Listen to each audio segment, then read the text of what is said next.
Bismillahirrahmanirrahim. Untuk sholat Idul Fitr atau Hari Raya Idul Fitr, yang pertama adalah disunahkan untuk berhias, ya, memakai baju yang bagus, kemudian memakai minyak wangi, ya. Ini hari senang-senang, hari bergembira. Adapun dalilnya sebagaimana dalam Sahih Al-Bukhari dari Abdullah bin Umar radhiyallahu anhuma, qala, Ibnu Umar berkata, akhadha Umar jubbatan min istabraq tuba'u fi suq fa akhadhaha. Ayahku yaitu Umar bin Khattab mengambil sebuah jubah yang terbuat dari kain sutra dari istabraq yang dijual di pasar, kemudian Umar ambil, fa atabiha Rasulullah sallallahu alaihi wasallam, kemudian Umar bawakan baju tersebut kepada Nabi. Umar berkata, ya Rasulullah, ibta' hadhihi, ya Rasulullah, belilah baju ini, tajammal biha, berhiaslah engkau dengan baju ini, lil Aid wal wufud, dalam rangka untuk Aid dan dalam rangka untuk menyambut tamu, ya. Kemudian Rasulullah SAW bersabda, innama hadhihi libasu man la khalaqa lahu, ini baju bagi orang yang tidak dapat bagian di akhirat. Maksudnya karena kita kaum muslimin diharamkan di dunia untuk memakai baju terbuat dari kain sutra. Kata Nabi SAW, libasu ahlil jannah, ya, ini hanya dipakai oleh penghuni surga. Adapun orang-orang kufar, mereka memakai baju-baju seperti itu, ya. Tetapi orang Islam tidak boleh pakai, laki-laki tidak boleh pakai baju sutra. Tapi yang jadi perhatian kita yaitu Umar, ya, sengaja memilih baju yang bagus, bahkan terbuat dari sutra, untuk diberikan kepada Nabi SAW agar Nabi membeli, dan dia berkata, tajammal biha lil Aid wal wufud, ya Rasulullah, berhiaslah dengan baju ini untuk Lebaran dan juga untuk menjamu para tamu. Dan ini dalil bahwasanya Lebaran dan menjamu tamu hanya kita pakai pakaian yang bagus, ya. Di antara bentuk senang-senang hari Lebaran memakai baju yang bagus, pakai minyak wangi, dan di antara bentuk memuliakan tamu adalah kita pakai baju yang bagus, ya. Bukan tamu datang kita pakai kaos oblong kemudian robek kanan robek kiri, enggak, kita jamu tamu dengan pakaian yang bagus, menunjukkan kita menghormatinya, ya. Karenanya memakai pakaian yang bagus adalah suatu hal yang sudah ma'ruf, diketahui oleh para sahabat, ya, untuk Idul Fitri, Idul Adha, dan juga untuk menjamu tamu, ya. Oleh karenanya Malik rahimahullah pernah berkata, atau Al-Mughni Ibnu Qudamah, ya, berkata, hadza yadullu ala anna tajammul indahum fi hadhil mawadhi' kana masyhuran. Ini dalil bahwasanya berhias dalam kondisi-kondisi seperti ini, Lebaran, menjamu tamu, adalah perkara yang masyhur di antara mereka, ya. Imam Malik pernah berkata, sami'tu ahlal ilmi yastahibbuna at-tayyib waz-zina fi kulli Aid. Bahwasanya, kata Imam Malik, aku mendengar para ulama mereka menyukai memakai minyak wangi dan berhias setiap hari Lebaran, ya. Baik. Kemudian di antara yang disunahkan juga menyambut Lebaran adalah mandi ketika hari Lebaran sebelum pergi menuju lapangan untuk salat. Dari Nafi', beliau berkata, anna Abdullah bin Umar radhiyallahu anhu kana yaktasilu yaumal fitri qabla an yaqdua ila al-musalla. Adalah Ibnu Umar radhiyallahu anhuma, beliau mandi pada hari raya Idul Fitri sebelum beliau keluar menuju ke musalla, ke lapangan untuk salat Id, ya. Kemudian juga diriwayatkan dari Sa'id bin Musayyib, dari sahabat Ibnu Umar, sekarang Sa'id bin Musayyib seorang tabi'in, dia pernah berkata, sunnatul fitr salasun, bahwasanya sunnah yang berkaitan dengan Idul Fitri ada 3. Al-masyu ilal musalli, berjalan menuju lapangan, al-akal qabla al-khuruj, makan sebelum keluar menuju lapangan untuk salat, wal iktisal, dan juga mandi sebelum pergi untuk salat. Kemudian di antara hal yang berkaitan dengan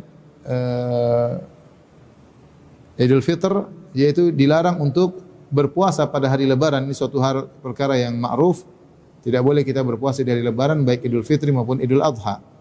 Dari Abi Sa'id Al-Khudri radhiyallahu anhu, dari Nabi SAW bersabda, la sauma fi yaumain, al-fitri wal adha, tidak ada puasa pada 2 hari Lebaran, yaitu Lebaran Idul Fitri dan Lebaran Idul Adha. Ya. Dan ini perkara yang ijma' disepakati oleh para ulama sebagaimana disebutkan oleh Nawawi, waqad ajma'al ulama ala tahrimi shaumi hadainil yaumaini bi kulli hal. Ya. Sawa'un shamahuma an nadrin aw tatawwu'in aw kafaratin aw ghairi dzalik. Para ulama telah sepakat haram untuk berpuasa pada dua hari ini, yaitu hari lebaran, lebaran Idul Fitri, Idul Adha. Puasa model apapun tidak boleh. Apakah puasa nadar tidak boleh dilakukan pada hari Idul Fitri, Idul Adha? Puasa sunnah juga tidak boleh, puasa kafarah juga tidak boleh, puasa apapun tidak boleh. Hukumnya adalah haram. Ya. Kemudian di antara sunnah berkaitan dengan Idul Fitr adalah menyegerakan makan sebelum berangkat menuju solat Id. Ya. Dari Anas bin Malik radhiyallahu anhu, qala kana Rasulullah sallallahu alaihi wasallam la yaghdu yaumal fitri hatta ya'kula tamaratin wa ya'kuluhunna witran. Kata Anas radhiyallahu anhu adalah Rasulullah sallallahu alaihi wasallam tidaklah keluar untuk salat Id sampai beliau makan beberapa butir korma dan beliau makan ganjil ya. 1 boleh, 3 boleh, 7 boleh ya. 31 juga boleh ya. Ganjil, yang penting ganjil ya. Intinya ini sunnah. Kita makan dulu sebelum kita berangkat ya. Demikian dalam hadis Abdullah bin Buraidah dari ayahnya Buraidah, beliau berkata, kana Nabi sallallahu alaihi wasallam la yakhruju yaumal fitri hatta yat'am. Adalah Rasulullah SAW tidak keluar untuk salat Idul Fitri sampai beliau makan dulu. Wala yat'amu yaumal adha hatta yusalliya. Sebaliknya kalau Idul Adha Rasulullah SAW tidak makan dulu tapi salat dulu. Ya, dengan harapan setelah solat segera menyembelih hewan korban, kemudian makan dari hewan korban tersebut. Ini bedanya antara Idul Fitri Idul Adha berkaitan dengan makan. Kalau Idul Fitri makan dulu, hikmahnya apa? Untuk menunjukkan sekarang sudah tidak ada puasa. Dan jangan sampai orang menyangka tidak boleh makan kecuali setelah solat. Ini hari tidak ada puasa. Maka makan dulu menunjukkan ini hari berbuka. Hari berbuka ya. Berbuka, makanya disebut dengan Idul Fitr, yaitu hari berbuka. Sudah tidak ada Ramadan lagi, sekarang hari berbuka. Maka dibuka sebelum berangkat, makan dulu untuk menunjukkan ini bukan hari puasa lagi. Makanya Rasulullah SAW mengatakan sumu li ru'yatikum wa aftiru li ru'yatikum. Berpuasalah dengan melihat hilal dan berbukalah dengan melihat hilal. Hari Idul Fitri artinya hari berbuka. Idul Fitri artinya hari berbuka. Makanya dianjurkan untuk makan dulu sebelum berangkat. Lain halnya dengan Idul Adha. Idul Adha dianjurkan makannya nanti aja. Tidak wajib tapi boleh makan, tapi dianjurkan agar seorang segera salat Id, Idul Adha, kemudian segera menyembelih. Kemudian dia makan dari hasil sembelihannya ya.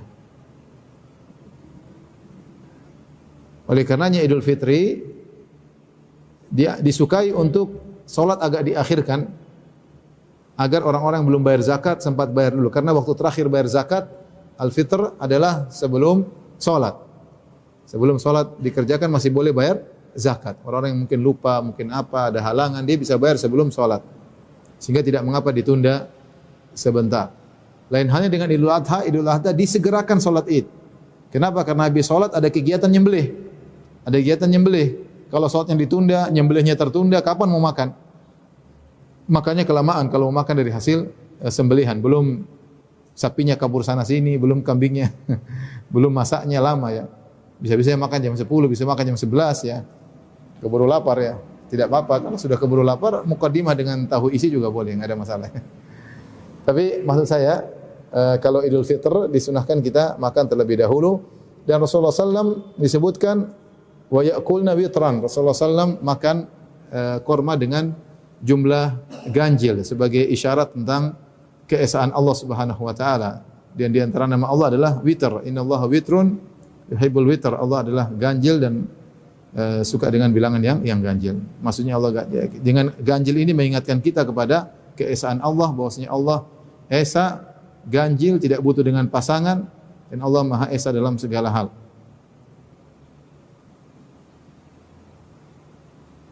Jadi tadi dengan kita makan pagi-pagi sebelum sebelum sholat untuk menandakan bahwasanya sekarang hari berbuka, tidak perlu menunggu sholat dulu baru makan. Sekarang sudah boleh makan. Kalau tidak ada korma, silakan makan yang lain. Kalau tidak ada korma, qadarullah korma tidak ada, maka bisa tadi makan yang lain ya.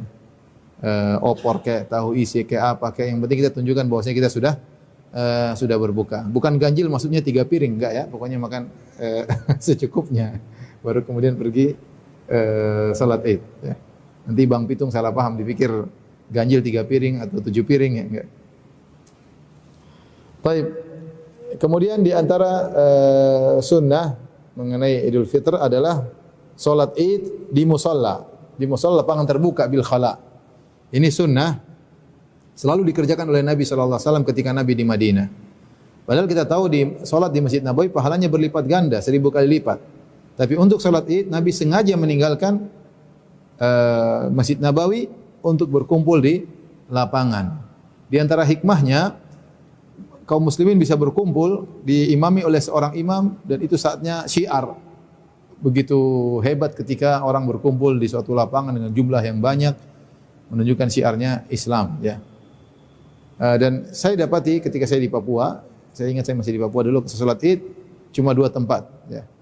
2 tempat, satunya lapangan taman remaja, satunya lapangan hoki ya. Karena memang kalau satu tempat saja enggak cukup, tapi itu ramai orang dari mana-mana datang ke 2 lapangan tersebut. Enggak tahu sekarang, itu zaman saya waktu masih kecil. Ya. Orang ramai banget, apalagi waktu itu kita tinggal selain bukan cuma orang muslim saja, non muslim juga banyak. Maka itu syiar menunjukkan bagaimana semangatnya orang Islam untuk beribadah, persatuan di antara mereka. Maka waktu itu cuma di 2 tempat, seingat saya ya, maka ramai-ramai orang. Tapi sekarang saya enggak tahu dengan jumlah penduduk yang semakin banyak ya. Dan ini sunnah masih dikerjakan di banyak tempat ya. Saya juga dengar seperti di Saudi, teman-teman yang tinggal di Yambo itu masih provinsi Madinah tapi kota yang lain. Ketika sholat Id maka mereka berkumpul satu tempat. Pemerintah menyediakan satu tempat, orang datang dari jauh-jauh, yang ada yang naik onta, ada yang ini. Jadi benar-benar heboh ketika sholat. Itu di antara hikmahnya kenapa di lapangan tidak di masjid, untuk menunjukkan syiar yang luar biasa ya. Ya. Namun sholat di masjid boleh, akan tapi yang terbaik adalah sholat di lapangan, sholat di lapangan. Saya tidak tahu di Jakarta ini kalau seandainya pemerintah ada yang bisa kasih usulan kepada pemerintah, misalnya membuat ada lapangan besar yang untuk bisa berkumpul. Tapi saya rasa di Jakarta sulit ya, orang terlalu banyak, manusia terlalu banyak, lapangan sedikit ya. Tapi seandainya ada lokasi seperti itu sehingga dari mana-mana orang berdatangan ke arah lapangan tersebut, ini sangat indah. Dan ini yang dituntut dalam syariat, bahwasanya Id adalah hari berkumpulnya kaum muslimin dan juga syiar tentang Islam. Makanya Rasulullah SAW menyuruh ibu-ibu juga keluar, bahkan wanita haid juga suruh ikut. Tidak lain untuk melihat keramaian, ya. Keramaian. Saya bacakan hadis Abu Sa'id Al-Khudri radhiyallahu anhu, qala kana Rasulullah SAW yakhruju yaumal fitri wal adha ilal musalla. Adalah Rasulullah SAW keluar ketika solat Idul Fitri, Idul Adha menuju musalla. Musalla maksudnya tanah lapang. Bukan musalla istilah kita ya, bukan ya. Musalla maksudnya tanah lapang terbuka. Fa awwalu syai'in yabda'u bihi salat, thumma yansarifu. Yang pertama Rasulullah kerjakan adalah salat.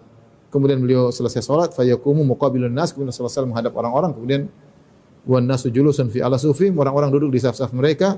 Faya'idhuhum, maka beliau pun berkhutbah memberi nasihat kepada kaum muslimin. Ya. Demikian juga dalam hadis Ibnu Umar, anna Rasulullah sallallahu kana yaqdu ila al-musalla yaumal kana Nabi sallallahu alaihi wasallam yaqdu ila al-musalla fi yaumil Id. Rasulullah sallallahu ketika hari Id beliau keluar menuju ke lapangan, ya. Beliau keluar menuju ke lapangan. Ini dalil bahwasanya salat disunahkanlah di lapangan. Para ulama mengatakan kecuali di Mekah maka dianjurkan di Masjidil Haram. Hal ini karena di Mekah Masjidil Haram diliputi dengan gunung-gunung, tidak mudah bagi mereka untuk menemukan lapangan terbuka yang luas. Artinya kondisi tidak kondusif sehingga para ulama mengatakan untuk di Mekah maka orang-orang salat di Masjidil Haram. Lain halnya di Madinah banyak lapangan terbuka. Ya, sehingga Nabi SAW kalau salat Id beliau keluar. Kalau tidak salah tempat sholat id di lokasi Masjid Al-Ghamamah sekarang. Kalau saya tidak salah ingat, ya. Di masjid, mungkin kalau saya tidak salah ingat, dahulu orang sholat id di lokasi Masjid Al-Ghamamah. Namun praktek yang sekarang terjadi di kota Madinah, orang sholat id di Masjid Nabawi, ya. Karena jumlah penduduk yang semakin banyak, ya. Kemudian Masjid Nabawi yang begitu semakin luas. Masjid Nabawi dengan pagarnya itu adalah dulu kota Madinah. Kata para ulama dahulu, para ahli sejarah, mereka mengatakan Masjid Nabawi dengan yang luas sekarang dengan pagarnya itulah dulu kota Madinah. Kalau keluar pagar, keluar kota Madinah. Ya. Artinya dulu kotanya kecil, ya. Sekarang sudah sangat luas, luar biasa. Maka tidak ada lapangan yang sangat kondusif untuk sholat sekarang di kota Madinah seperti di Masjid Nabawi, ya. Oleh karenanya di Madinah beberapa masjid ditunjuk oleh pemerintah, sholatnya cuma di situ. Ya, karena tidak bisa ada lapangan yang luas, maka pemerintah menunjuk beberapa masjid yang dilakukan sholat id. Tidak semua masjid sholat id. Sehingga tadi persatuan kaum muslimin benar-benar nampak. Ini memang tidak mau harus diurus oleh penguasa. Mau tidak mau harus diurus oleh penguasa. Ya. Nah, yang terjadi kita sekarang di tanah air tercinta ini, bahwasanya terutama di Jakarta, masing-masing sholat id, ya. Astra bikin sholat id tidak, Bang Pitung? Hah? Hah? Kenapa, Bang Pitung? Tahun ini tidak bisa hubungan dengan pandemi. Oh, pandemi, ya, tidak sholat id, ya. Biasanya bikin. Biasanya bikin. Terus masjid belakang juga bikin, kan? Masjid belakang juga bikin, kan? Semua masjid. makanya sekarang ini orang sholat id masing-masing masjid. Dan ini tidak sesuai dengan tujuan Nabi keluar ke lapangan, ya. Tapi ini tidak mungkin bisa dikerjakan sunnah ini kecuali dengan kerjasama dengan pemerintah, ya. Kecuali dengan pemerintah. Maka kalau di satu hari, di kemudian hari kita bisa memberikan masukan pemerintah, kalau memang ada lapangan, ya, meskipun harus misalnya di lokasi yang besar, orang bisa sholat di situ, persatuan kaum muslimin, maka itu sangat baik. Kalau tidak memungkinkan satu Jakarta, ditunjuklah beberapa lokasi seperti dilakukan oleh sebagian daerah, beberapa lokasi yang di situ kaum muslimin suruh kumpul situ. Dengan demikian akan nampak syiar, ya. Qadarullah, sholat di masjid masing-masing juga sah. Cuma tidak sesuai dengan sunnah Nabi sallallahu alaihi wasallam. Praktek di sebagian masjid ini saya masih juga tanda tanya, ya. Seperti mungkin akan kita praktekkan juga di masjid kita, ya. Ketika kita sholat, karena sunnahnya di lapangan, akhirnya sholatnya di luar masjid, tapi masih di pelataran masjid. Apakah perlu? Mending dalam masjid sekalian, ya. Karena tujuannya bukan masalah di lapangan, tapi maksudnya lapangan tertentu untuk ngumpulin masyarakat. Bukan ada masjid, kita sholat di pinggir masjid. Ini juga tetap tidak sesuai sunnah. Sunnahnya bukan itu maksudnya. Sunnahnya bukan di tempat parkir masjid, bukan. Tapi sunnah sholat di lapangan terbuka yang orang semua bisa datang menghadiri, ya. Ala kulli hal, kalau memang tidak bisa dikerjakan sebagaimana yang kita harapkan, mudah-mudahan suatu saat akan ada dikerjakan sunnah tersebut, ya. Maka sekarang mungkin dikerjakan masing-masing di masing-masing masjid, karena menemukan lapangan yang kondusif sekarang mungkin tidak mudah, kecuali dengan kerjasama dengan penguasa. Taib, kemudian di antara sunnah adalah semua wanita disuruh Nabi untuk keluar mengikuti salat Id, ya. Dari Ummu Atiyah radhiyallahu taala anha qalat, dari Ummu Atiyah beliau berkata, amarna Rasulullah sallallahu alaihi wasallam an nukhrijahunna fil fitr wal adha. Rasulullah SAW menyuruh kami untuk mengeluarkan para wanita untuk salat Id dan Idul Fitri maupun Idul Adha. Mereka itu siapa yang disuruh untuk dikeluarkan? Al-awatiq wal huyyat wa dhawatil khudur. Al-awatiq adalah al-banat, al-abkar, al-balighat wal muqarribat lil bulugh. Al-awatiq yaitu wanita-wanita remaja yang sudah balik atau menjelang balik. Sudah balik atau menjelang balik, wanita remaja, ya, gadis-gadis kalau bahasa kita. Gadis-gadis yang biasanya di rumah suruh keluar untuk meramaikan acara salat Id. Kemudian wal huyyad, bahkan wanita-wanita haid yang sedang haid pun disuruh keluar oleh Nabi SAW untuk ikut serta pergi ke lapangan untuk menyertai salat Id. Demikian juga wa dzawatil khudur. Dzawatil khudur ay sawahibatis sutur, yaitu wanita-wanita yang dipingit. Wanita-wanita yang dipingit yang mungkin dipersiapkan untuk menikah atau apa dipingit, maka ini juga disuruh keluar oleh Nabi sallallahu alaihi wasallam, ya. Ini disuruh untuk dikeluarkan. Oleh karenanya khilaf di kalangan para ulama, apakah wanita-wanita ini yang hukum asalnya mereka di rumah, yang Allah berfirman waqarna fi buyutikunna, hendaknya kalian menetap di rumah, disuruh keluar, mengeluarkan mereka untuk hadir salat Id ini, apakah dalam kondisi haid atau tidak, gadis atau tua, semuanya suruh keluar, ini hukumnya wajib ataukah sunnah? Ada khilaf di kalangan para ulama. Ada khilaf di kalangan para ulama. Sebagian ulama memandang bahwasanya hukum mengeluarkan mereka untuk ikut serta dalam salat Id adalah hukumnya wajib. Dan inilah pendapat yang Syekhul Islam Ibnu Taimiyah condong pada pendapat ini. Ya, dalam ikhtiaratnya dia condong pada pendapat bahwasanya menyuruh anak-anak wanita, gadis-gadis keluar ke lapangan hukumnya wajib. Dan juga diriwayatkan dari Abu Bakar As-Siddiq radhiyallahu ta'ala anhu, beliau berkata, haqqun ala kulli dzati nitaqin al-khuruj ila al-Id. Itu wajib bagi setiap wanita untuk keluar menuju salat Id. Ini diriwayatkan oleh Ibnu Abi Syaibah dalam musannafnya dengan sanad yang sahih. Paling tidak kita berusaha menjalankan sunnah. Sebagaimana tadi disebutkan, amarana Rasulullah SAW an nukhrijahunna. Kami diperintahkan untuk mengeluarkan wanita-wanita ini dalam salat Idul Fitri, Idul Adha ke lapangan, al-awatiq wal huyyad wa dzawatil khudur, yaitu para gadis-gadis, wanita yang sedang haid dan juga wanita yang sedang dipingit suruh keluar. Fa ammal huyyadu fayatazilna as-salata wa yashhadna al-khair. Adapun wanita-wanita haid maka mereka tidak salat, tapi mereka menghadiri kebaikan di situ, keberkahan hari tersebut. Wa da'watal muslimin, mereka menghadiri kebaikan situ, ya. Ada yang mengatakan mereka dapat pahala salat juga meskipun mereka tidak salat. Paling tidak mereka mendapatkan dakwah kaum muslimin, orang-orang berdoa, mereka ikut hadir, ikut mengaminkan, mereka dapat keberkahan, ya. Qultu ya Rasulullah, kata Ummu Atiyah, ya Rasulullah, ihdana la yakunu laha jilbab. Salah seorang dari kami enggak ada jilbab ya Rasulullah, bagaimana mau keluar? Rasulullah tidak bilang ya sudah kalau enggak ada jilbab tinggal, tapi Rasulullah tetap, masuk bahasa kita, tetap tegas menyuruh tetap keluar. Kata Nabi sallallahu alaihi wasallam, litulbisha ukhtuha min jilbabiha. Hendaknya saudaranya kasih pinjam jilbabnya. Ini menunjukkan Nabi serius menyuruh mereka untuk keluar. Kalau kita pertanyaan ini enggak ada, ya Rasulullah enggak ada jilbab, enggak ada. Ini zaman sekarang orang semua punya jilbab banyak ya. Ini kita bicara zaman dahulu. Orang-orang dulu hidup susah. Mereka mungkin enggak punya baju terbatas, jilbab terbatas. Itu pun yang tidak punya jilbab Rasulullah SAW suruh pinjamkan. Ini dalil bahwasanya Rasulullah SAW menyuruh wanita untuk hadir. Ya. Bahkan kata para ulama ini mencakup seluruh model wanita, termasuk wanita yang zawatul hayat. Zawatul hayat maksudnya wanita yang terkenal cantik. Ya, tetap semuanya keluar, tapi tentu bukan untuk berhias, kemudian pakai spidol di mukanya, enggak.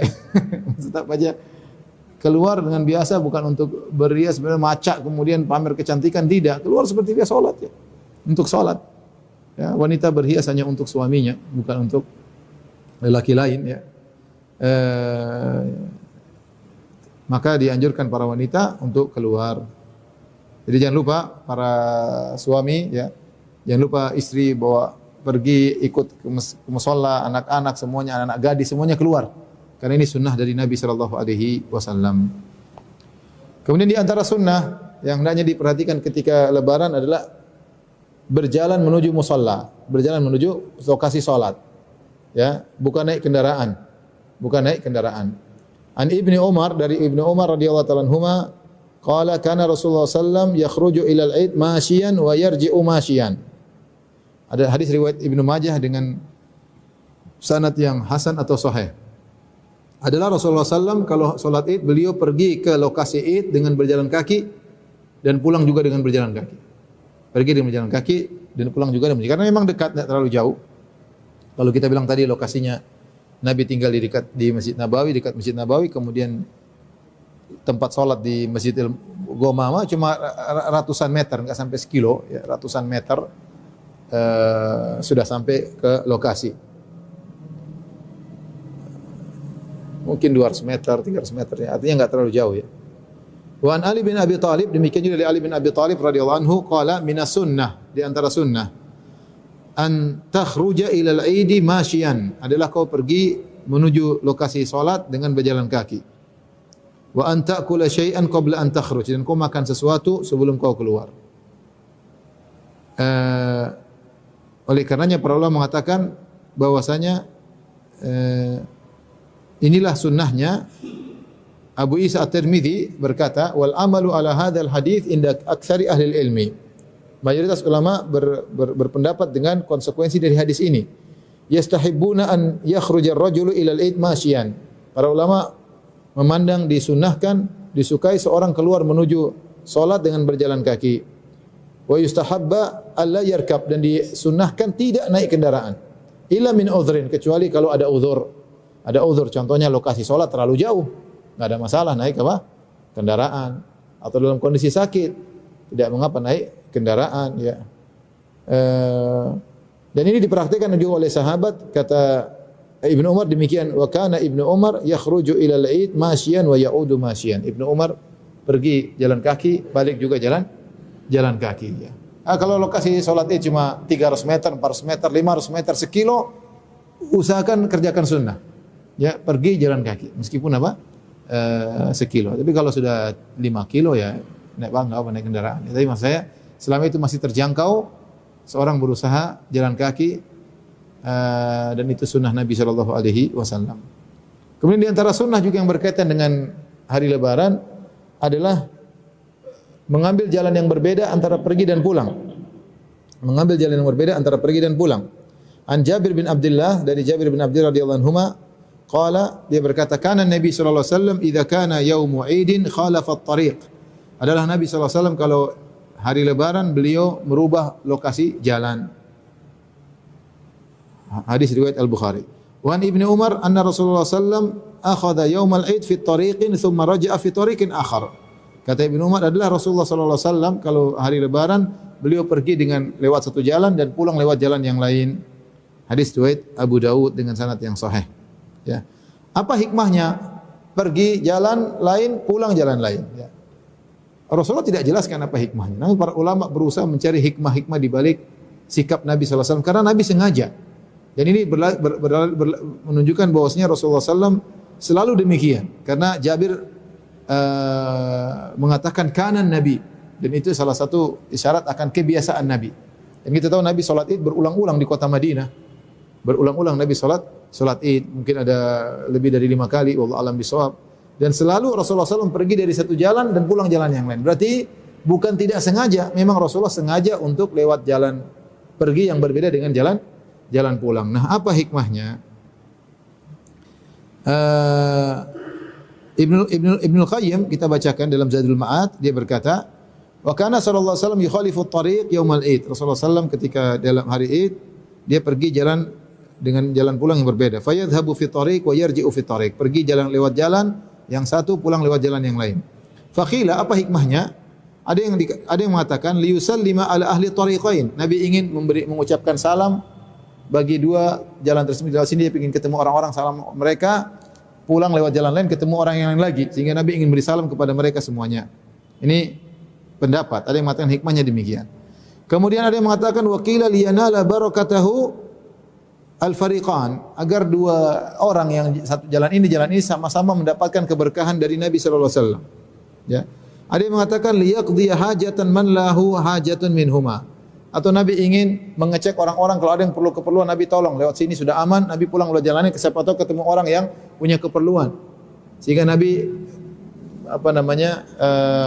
bisa membantu orang-orang yang tinggal di jalan ini dan membantu orang yang tinggal di jalan yang lain. Wa qila liyudhhir sya'airul Islam fi sa'iril fijaj wa turuq.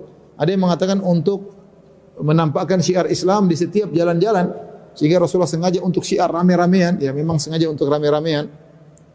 Wa qila liyughidha al-munafiqin bi ru'yatihim izzatal Islam wa ahlahu wa qiyam sya'airihi. Ada yang mengatakan untuk bikin jengkel orang-orang munafik karena melihat bagaimana syiar Islam yang begitu rame, banyaknya kaum muslimin, syiar kaum muslimin bikin jengkel orang-orang munafik.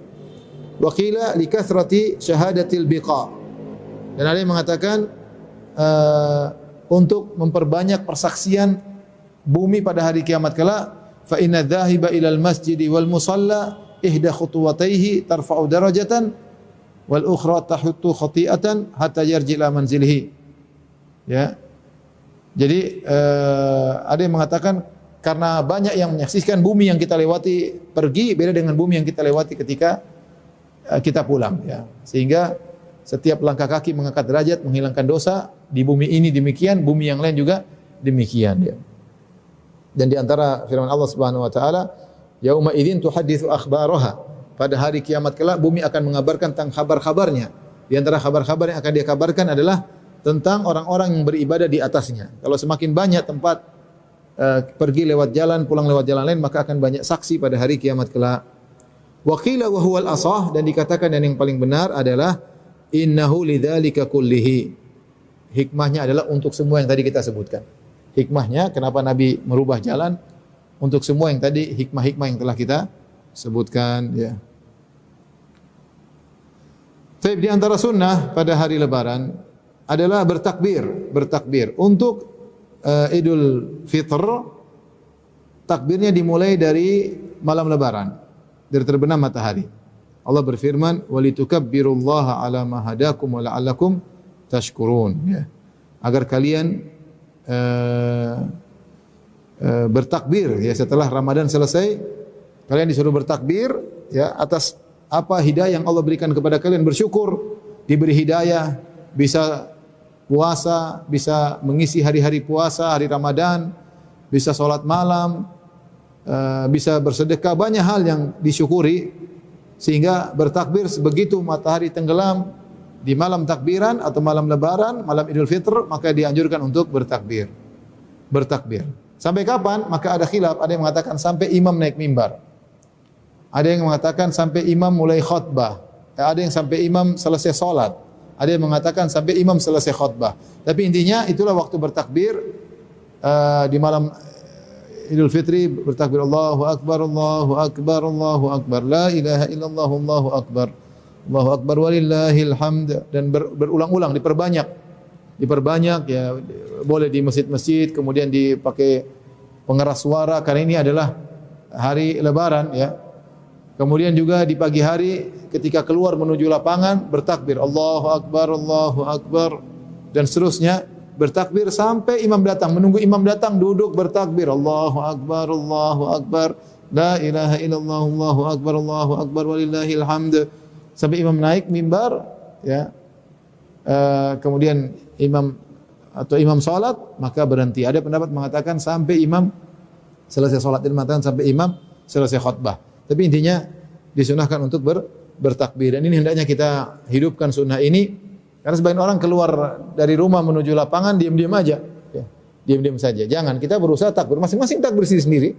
Allahu Akbar, Allahu Akbar, Allahu Akbar, la ilaha illallah, Allahu Akbar walillahil hamd. Mulai malam, ya, sisihkan waktu untuk apa? Bertakbir. Laki-laki, perempuan semuanya bertakbir, ya.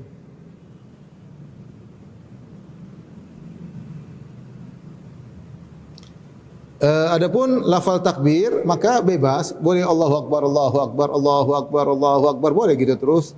Diriwayatkan dari Ibnu Mas'ud, dari lafal khusus dari Nabi tidak datang dalam hadis yang sahih. Jelas Nabi bertakbir, cuma tidak diriwayatkan sampai kepada kita dengan sanad yang sahih dari Nabi SAW. Yang ada dari sahabat, dari Ibnu Mas'ud radhiyallahu taala anhu, diriwayatkan dengan dua cara. Yang pertama dengan menjadikan takbir dua kali. Allahu Akbar, Allahu Akbar, la ilaha illallah, wallahu akbar, Allahu akbar walillahil hamd. Dalam riwayat yang lain 3 kali, ya, 3 kali dengan sanad yang sama. Allahu akbar, Allahu akbar, Allahu akbar. Allahu akbar 3 kali. La ilaha illallah, wallahu akbar, Allahu akbar walillahil hamd. Boleh 2, boleh 3, enggak jadi masalah. Ibnu Abbas takbirnya beda. Allahu akbar walillahil hamd, Allahu akbar wa ajal, Allahu akbar ala ma hadana. Boleh juga, ya, bebas, silakan bertakbir. Allahu akbar walillahil hamd, Allahu akbar wa ajal, Allahu akbar ala ma hadana. Boleh. Kemudian juga seorang dibolehkan untuk mengucapkan tahniah selamat lebaran, ya. paling terbaik adalah sebagaimana disebutkan oleh para sahabat kalau mereka ketemu setelah salat Id, mereka berkata taqabbalallahu minna wa minkum. Semoga Allah menerima dari kami amalan-amalan ibadah kami dan dari kalian pula, dan inilah doa yang terbaik ya. Sisanya bebas, kita mau pakai bahasa apa, bahasa intinya kita mengucapkan selamat lebaran, menumbuhkan kasih sayang di antara kaum muslimin. Tapi jangan lupa sertakan taqabbalallahu minna wa minkum. Taqabbalallahu minna wa minkum. Dan ini adalah hal yang bebas, masing-masing daerah memiliki cara mengekspresikan masing-masing. Yang penting jangan lupa taqabbalallahu minna wa minkum ya. Seperti Indonesia, selamat lebaran, mohon maaf lahir dan batin misalnya ya. Itu perkara biasa, enggak jadi masalah, ini tradisi dan itu diperbolehkan. Tidak jadi masalah ya. Minal aidin wal faizin, mohon maaf lahir dan batin ya. Apalagi bebas, tapi kalau bisa sertakan taqabbalallahu minna wa minkum ya. Kemudian di antara sunnah ketika hari Id adalah menampakkan kegembiraan. Ini disyaratkan oleh Ibnu Hajar rahimahullahu taala dalam Fathul Bari bahwasanya di antara sunnah adalah menampakkan kegembiraan pada hari Idul Adha maupun Idul Fitr. Oleh karenanya ketika orang-orang Habasyah bermain perang-perangan di Masjid Nabawi, Nabi panggil Aisyah untuk nonton. Nabi panggil untuk Aisyah untuk nonton. Padahal itu bukan kebiasaan Nabi SAW dan juga bukan kebiasaan Aisyah. Tapi Nabi berkata, "Lita'lamal yahud anna fi dinina fushah." Agar orang Yahudi tahu bahwasanya dalam agama kita ada kelapangan. Dalam agama kita adalah kelapangan. Makanya boleh bersenang-senang pada hari tersebut. Buat anak-anak merasa bahwasanya kita sedang lebaran.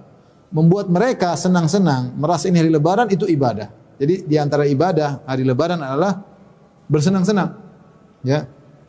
Jangankan lebaran, ketika hari-hari tasyrik kata Nabi SAW yaitu setelah Idul Adha, ayyamu tasyrik, ayyamu aklin wa syurbin wa dzikrin lillah.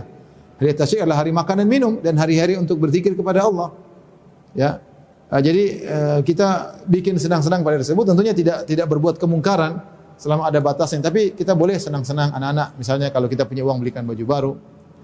Kalau enggak ada baju baru ya di laundry biar kasih parfum biar kelihatan baru. Atau apa deh, pokoknya kasih uang kayak buat mereka senang ya. Mungkin ada yang main ini, main anu, ada yang lomba ini, lomba anu, silakan. Ini ekspresi dalam kesenangan boleh-boleh saja, yang penting jangan melakukan hal-hal yang haram. Sampai di ketika itu ada duf berbunyi ditepuk di depan Nabi SAW, ada dua budak wanita yang kemudian melantunkan syair-syair tentang Yaumul Bu'ats, tentang syair-syair kepahlawanan. Nabi memalingkan wajahnya, Nabi tidak mau dengar, tapi Nabi membiarkan. Nabi memalingkan wajahnya, tidak mau dengar, tapi Nabi membiarkan. Artinya ini sampai Abu Bakar mengatakan, mizmar syayatin fi baiti Rasulillah, apakah ada seluruh setan di rumah Nabi SAW? Kata Nabi, biarkan oleh Abu Bakar, likulli qaumin id. Setiap kaum ada idnya. Artinya Rasulullah SAW beri kelapangan. Itu bukan kebiasaan Nabi dan bukan kebiasaan sahabat. Makanya Nabi Abu Bakar mengatakan, apakah ada seluruh setan di rumah Nabi? Artinya di hari-hari lain itu tidak disibukkan dengan hal tersebut. Dan Nabi sendiri memalingkan wajahnya, tapi Nabi bolehkan. Adapun yang Habasyah, Nabi malah panggil Aisyah untuk apa? Untuk nonton. Jadi di antara sunnahlah bersenang-senang pada hari tersebut. Buat anak-anak merasa itu hari lebaran ya, tanpa berlebihan tentunya. Mau kita kasih duit kayak makan enak, kayak hari ini kita makan enak, tidak seperti biasanya ya. Jangan hari kemarin sama dengan hari lebaran ya. Tidak ada bedanya, sama-sama masak tempe goreng, tidak ada perubahan. Harus ada perubahan hari lebaran, apakah opar kayak yang biasanya tidak dimasak hari tersebut atau apa kayak terserah. Yang penting menunjukkan hari itu adalah hari yang kebahagiaan. Kita kebahagiaan di atas sunnah, kebahagiaan setelah berjuang selama sebulan beribadah kepada Allah, kemudian ditutup dengan kebahagiaan dengan hari lebaran. Kemudian yang terakhir, hati-hati dengan kemungkaran-kemungkaran pada hari lebaran ya.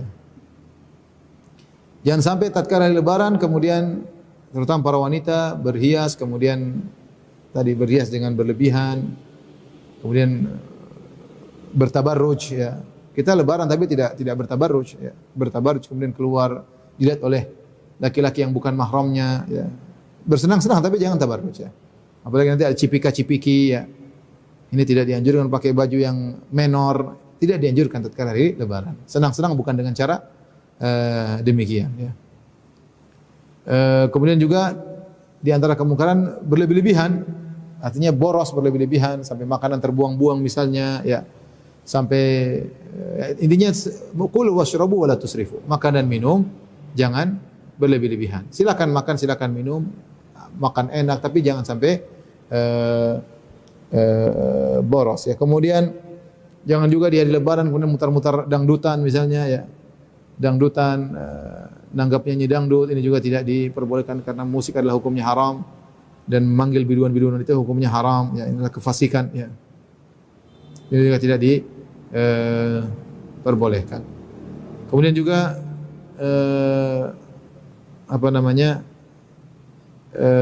jangan juga mengisi dengan acara-acara bid'ah karena sebagaimana kita dapati ada pernyataan menghidupkan malam lebaran pahalanya sekian.